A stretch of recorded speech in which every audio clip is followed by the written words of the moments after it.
being a part of legacy media, and when I say that, I mean like the biggest part of media, do you think that it exists just to divide people and profit? Or do you think that it actually exists to provide accurate and honest opinions? Well, I can speak to where I was, which was at CNN, and I think it was accurate and honest. Really just informing people. It's not really about opinions. It wasn't about opinions, although everyone comes to the table with a point of view, right? You have your own, I have mine. But I think for the most part, people have good intentions, and it's to inform people. And if it's opinion, television or media, I think most people do that. There are some people who are disingenuous about it and some people who go over the top.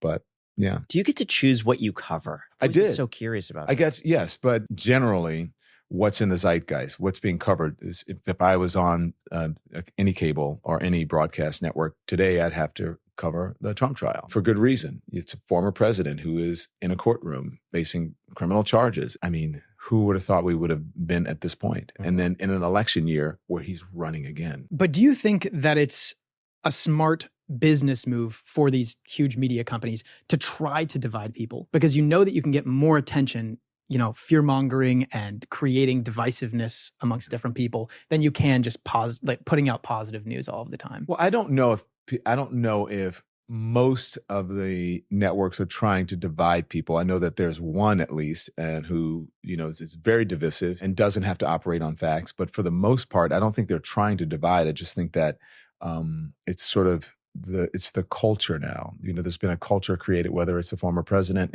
attacking the institution of journalism, whether it's satire, satirical comedy like The Daily Show, making fun of the media. And I think that people are just so divided in their political beliefs and their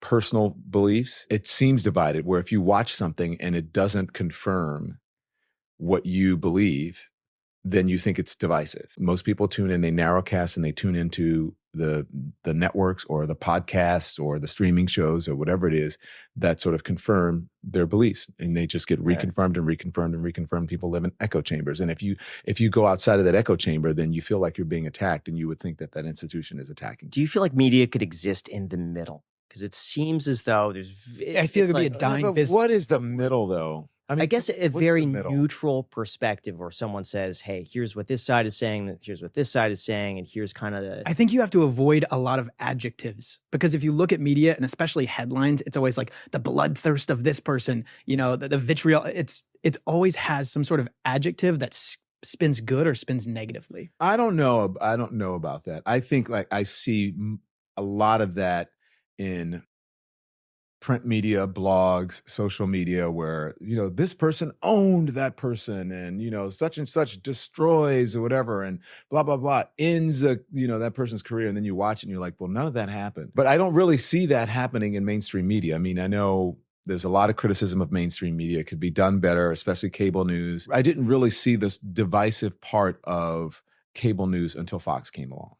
And I thought generally that CNN, who was kind of the only game in town, did its best to be that neutral, media organization. And then, MSNBC came along and there was on the left, they figured out a route on the left. And then, Fox came along and they figured out a route on the right. And they pretty much, that's how they program. But I thought in general that CNN tried to do that. And I think the networks did. I think ABC, CBS, NBC all tried to do that.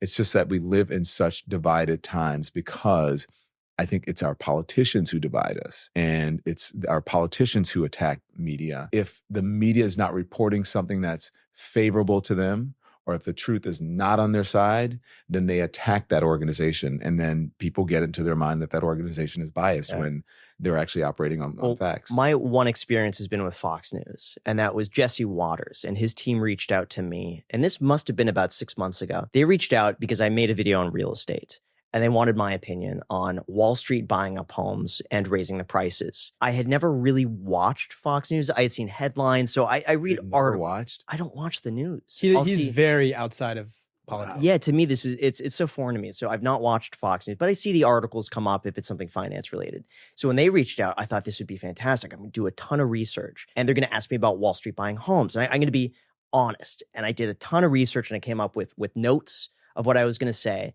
And I've never had this before where they come to your house with like a van and they put a little earpiece in so I could hear like It's a mobile everything. studio, right? Exactly. Yeah.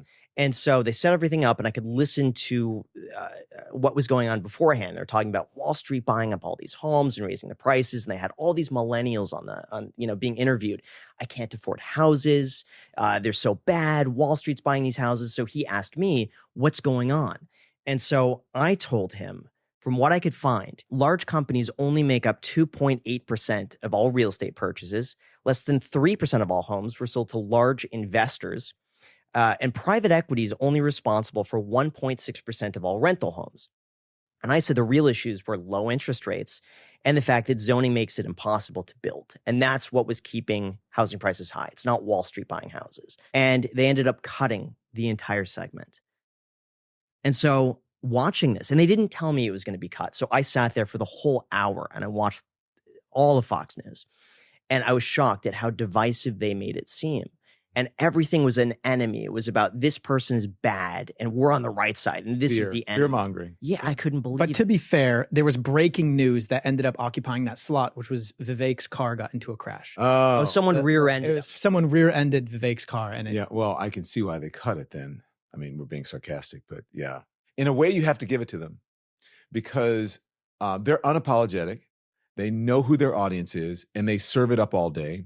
They know that fear is going to get people to watch and sit there in front of the television and not change the channel. Do you think the good would be good for business? No, that's what I said. They know their audience. So it's not good for business. And also they know their audience is conservative. They say we're a conservative news organization.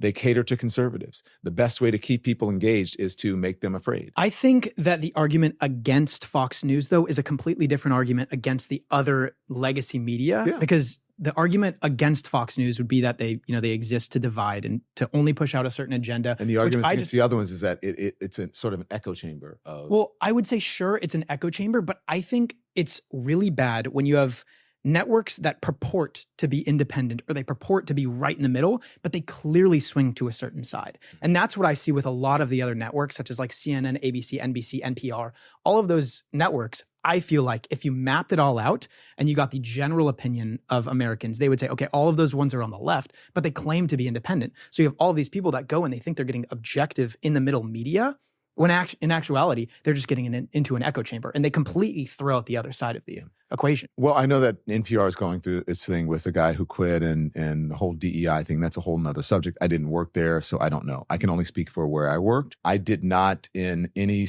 editorial at the network, I did not see a liberal bias. There were people who were part of my team who were very conservative and we got conservative points of view. In the last, I don't know, decade or so, maybe a little bit longer, people have, especially this new MAGA wing and the Tea Party, attacking the institution of journalism and especially attacking CNN because they know, and I don't even work there anymore, but I have to take up for them. It's not real unless CNN says it. You can hear it on any other channel, any other news network, and unless CNN says it, it's not real.